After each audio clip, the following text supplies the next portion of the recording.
Hello everyone, it's Revin with Devin here. Going to be taking my cb650r out for a ride today.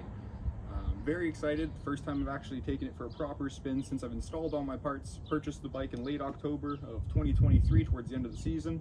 Been modifying it slowly and adding things to it over the course of the winter. So this is the first true test for me to actually get it going. Got a CS Racing full system exhaust.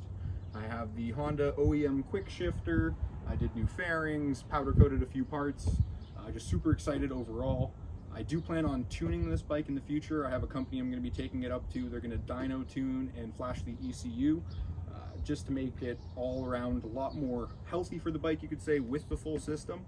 But yeah, I'm super excited for this season. Looking forward to making a lot of videos and such.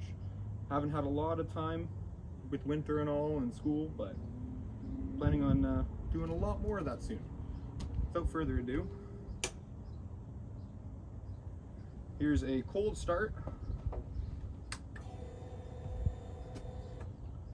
of the 2021 cb650r with a CS Racing full system, with no decibel killer, by the way.